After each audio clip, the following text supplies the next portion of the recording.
औज़ुबिल्लाहिमिनश्शैतानिर्रजीम बिस्मिल्लाहिर्रहमानिर्रहीम। Dear student, I hope so कि आप सब खैर खैरियत से होंगे। और आज हम आज एक बहुत ही इंटरेस्टिंग टॉपिक को डिस्कस करने के लिए, और वो है पीएच स्केल। पीएच स्केल क्या होता है? It is negative logarithm of molar concentration of hydrogen ion. Hydrogen ion की मोलर कंसंट्रेशन का नेगेटिव लॉगरिथम जो होता है उसको क्या कहते हैं? पीएच। पीएच स्केल का है। अब पीएच क्या करना है हमने, ये जो है इसकी डेरिवेशन हम जो है कंप्लीटली तौर पर डिस्कस करेंगे। PH scale negative log of H positive ion. जब वाटर आयोनाइज होता है अपने कॉन्स्टिट्यूएंट्स में तो एच पॉजिटिव आयन और वो एच नेगेटिव आयन बनाता है। लॉ ऑफ मैस एक्शन हमने पढ़ा है फर्स्ट चैप्टर में। लॉ ऑफ मैस एक्शन के मुताबिक जब हम इक्विलिब्रियम एक्सप्रेशन इसके मेंशन करेंगे, इक्विलिब्रियम कांस्टेंट के सी लिखेंगे तो प्रोडक्ट हमेशा ऊपर और रिएक्टेंट नीचे लिखे जाते हैं। प्रोडक्ट हमारे पास एच पॉजिटिव आयन है, ओ एच नेगेटिव आयन है, ये हम न्यूमरेटर में ऊपर लिख देंगे और H2O डिनोमिनेटर में नीचे मेंशन कर देंगे। तो इसकी डेफिनेटली जब इसको क्रॉस प्रोडक्ट किया जाएगा तो ये H2O KC से मल्टीप्लाई होगा, H पॉजिटिव आयन और OH नेगेटिव आयन। लेकिन यहाँ पे क्या बात, एक नई बात है कि जब भी KC से H2O मल्टीप्लाई होता है तो ये एक नई चीज KW के बराबर हो जाता है। और KW क्या है? Ionic product constant of water. Ionic product constant of water है। अब इसकी जगह पे हम क्या मेंशन कर देंगे, ये चीज। तो KW क्या हो जाएगा? H positive ion, OH negative ion. और इसकी जो वैल्यू है रूम टेम्परेचर पर ये 1 × 10⁻14 लिखी गई है। लेकिन एक और स्टूडेंट यहाँ पे एक इंटरेस्टिंग बात ये है कि वन वाटर मॉलिक्यूल क्या प्रोड्यूस करता है? 1 OH आयन। यहाँ पे आप देख सकते हैं 1 OH ion and 1 H positive ion इसने प्रोड्यूस किए। और इन दोनों की कंसंट्रेशन हमेशा क्या होती है? बराबर होती है। यानी H पॉजिटिव आयन ये वाला OH नेगेटिव आयन के बराबर होता है, ये दोनों बराबर होते हैं। सो डियर स्टूडेंट्स, जैसा कि अब हम पढ़ चुके हैं कि H पॉजिटिव आयन की कंसंट्रेशन OH नेगेटिव आयन की कंसंट्रेशन के बराबर है। सो हम H पॉजिटिव आयन की जगह पे OH नेगेटिव आयन को और OH नेगेटिव आयन की जगह पे H पॉजिटिव आयन को लिख सकते हैं। तो हम OH नेगेटिव आयन की जगह पे क्या करेंगे? H पॉजिटिव आयन की वैल्यू लिखेंगे, तो दोनों प्रोडक्ट जो है वो H पॉजिटिव आयन का स्क्वायर बन जाएगी। और उसकी जो वैल्यूज जो थी वो हम जो फाइंड आउट कर चुके हैं वो है 1 × 10⁻14। अब बेटा क्या होगा, हमने दोनों साइड पे स्क्वायर रूट लेना है, दोनों साइड पे जजर लेना है। जब दोनों साइड पे जजर लेंगे तो क्या होगा? ये स्क्वायर और स्क्वायर रूट कैंसिल आउट हो जाएंगे। और एक बात इंटरेस्टिंग मैं यहाँ पे आपको बताता चलूं कि जब भी नेगेटिव वैल्यूज दी गई हो और नेगेटिव वैल्यूज का अपने पावर्स में हो, और चाहे पावर नेगेटिव हो चाहे पॉजिटिव वैल्यू हो, तो क्या करना है? जब भी पावर में किसी चीज की वैल्यूज होगी और वो इवन होगी, तो इवन होगा तो अगर 10 की 14 है तो स्क्वायर रूट लेंगे तो 10 की 7 हो जाएगा। अगर -14 है तो -7 हो जाएगा। तो बेटा ये इससे कैसे आएगा? इसकी पावर को आप कर देंगे तो ये क्या आ जाएगा? इसका स्क्वायर रूट। 1 का तो 1 नहीं होता, आपको पता है। तो 10 की पावर -14 का 10 की पावर -7। तो H पॉजिटिव आयन की कंसंट्रेशन, मोलर कंसंट्रेशन की वैल्यू जो होगी वो 25 सेल्सियस यानी रूम टेम्परेचर पर इतनी होगी। और इसी तरह OH नेगेटिव की भी इतनी ही वैल्यूज होगी। कितनी होगी? 1 × 10⁻7 और। तो लेकिन मसला अब यहाँ पे ये आता है कि ये 10 की power -7 difficult to deal with these small figures. ये बहुत छोटी है, 10 की पावर -7 बहुत छोटी फिगर है। तो इनको डील करने के लिए फिर क्या तरीका इस्तेमाल किया जाता है बेटा? So common base 10 logarithm use किया जाता है। और फिर अगर उसको मल्टीप्लाई विद 1 किया जाए तो वो क्या बन जाता है बेटा? Negative log. तो P बिफोर सिंबल इज। सो बेटा ये जो वैल्यूज है बहुत डिफिकल्ट है कि स्मॉल वैल्यूज को हम मेजर कर सकें। तो क्या करेंगे? हम इसको कॉमन बेस लॉगरिथम में तब्दील करेंगे और उसको -1 से मल्टीप्लाई करेंगे। तो -1 से मल्टीप्लाई करके हम उनको कन्वीनियंट वे में लेके आएंगे, आसानी के लिए लेके आएंगे। इसके लिए एक और बात जो यहाँ पे इंटरेस्टिंग है बेटा, किसी भी चीज से पहले जो P लिखा जाता है वो क्या जाहिर करता है? नेगेटिव लॉगरिथम को जाहिर करता है बेटा।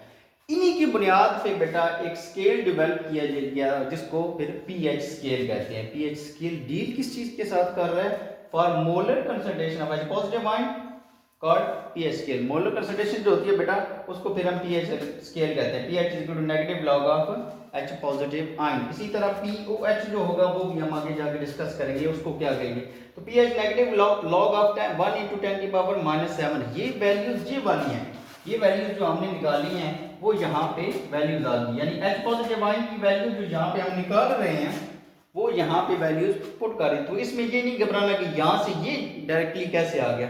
तो ये जो वैल्यूज है एच पॉजिटिव आयन की जो हमने बाकायदा निकाली है वो यहाँ पे पुट कर दी है। आसान सी मैथमेटिक्स है, कोई टेंशन नहीं। ज्यादातर स्टूडेंट्स जो होते हैं वो घबरा जाते हैं कि ये इससे ऐसे कैसे आया सर, इससे ऐसे कैसे।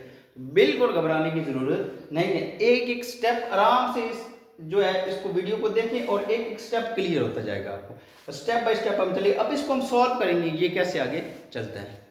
बेटा अब यहाँ से जब हम प्रोसीड करेंगे कि pH is equal to negative log of 1 × 10 की पावर -7। तो बेटा यहाँ पे लॉग की खुसूसियत जो है यहाँ पे मेंशन की गई है कि जब भी दो चीजों का प्रोडक्ट हो लॉग उनको क्या कर देता है, सेपरेटली प्लस में लिख देता है। वही प्रॉपर्टी हमने यहाँ पे लगाई है। ये देखें negative pH is equal to negative log of H अलग हो जाएगा ये वाला, और फिर क्या होगा प्लस का साइन ये वाला आएगा और नेगेटिव लॉग ऑफ 10 की पावर -7।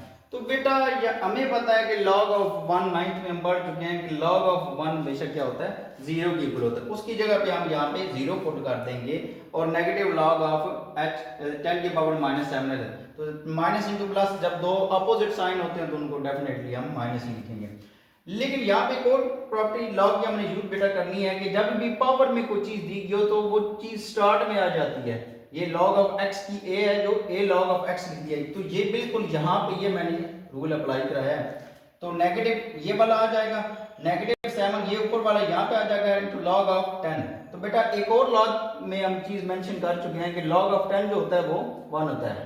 log ऑफ 10 1 पुट करेंगे तो pH की वैल्यू हमारे पास आ जाएगी 7। जो pH की वैल्यू जो है वो हमारे पास आ गई, क्या आ गई 7 आ गई वैल्यू। pH की जो वैल्यू निकली है यानी कि हमने लॉग जिसके लिए अप्लाई किया था नेगेटिव वैल्यू जो बहुत कम आई थी 10 की पावर -7, वहां से हम 7 पे pH की वैल्यू निकाल के लाए हैं, यानी H से हम pH में आ गए हैं तो हमारे लिए वैल्यू कन्वीनियंट हो गई है।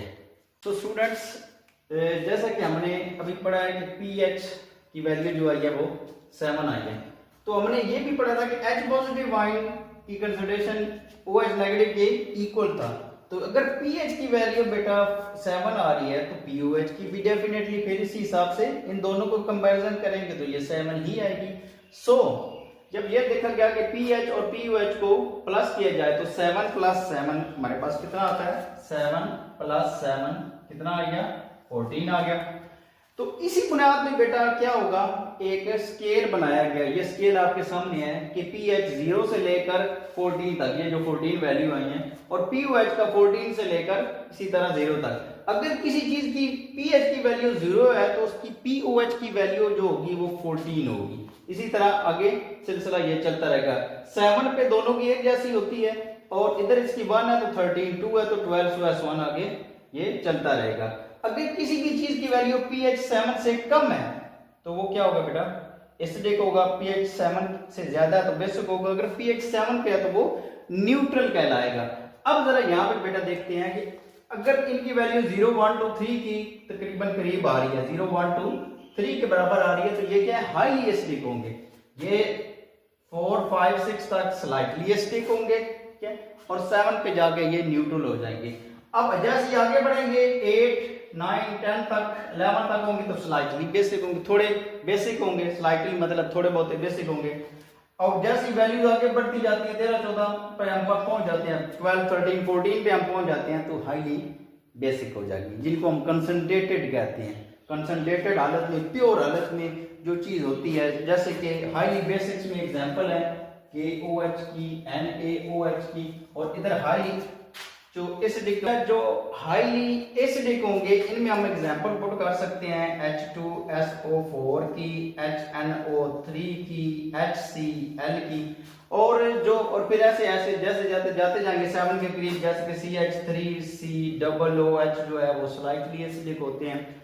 और जैसे आगे बढ़ते जाते हैं CaOH होल ट्वाइस, ये क्या होता है स्लाइटली बेसिक होता है। और जैसे जैसे आगे वैल्यूज बढ़ती जाती है KOH NaOH जो वो हाईली बेसिक होते हैं, यानी कि जितने 14 के हम करीब होंगे वो बहुत ज़्यादा हाईली बेसिक होगा, और जितने 0 के करीब होंगे इतनी कोई चीज़ जो होगी वो हाईली एसिडिक होगी। और जैसे जैसे 7 को 14 से 7 की तरफ अप्रोच करेंगे या 0 से 7 की तरफ अप्रोच करेंगे तो वो न्यूट्रल की तरफ अप्रोच करेंगे। तो ये वो pH स्केल था जिसकी बुनियाद पे केमिस्ट्री के अंदर जितने भी सब्सटेंसेस हैं, जितने भी कंपाउंड हैं, उनकी नेचर का हमें पता चल जाता है कि ये एसिडिक नेचर का है या बेसिक नेचर का है।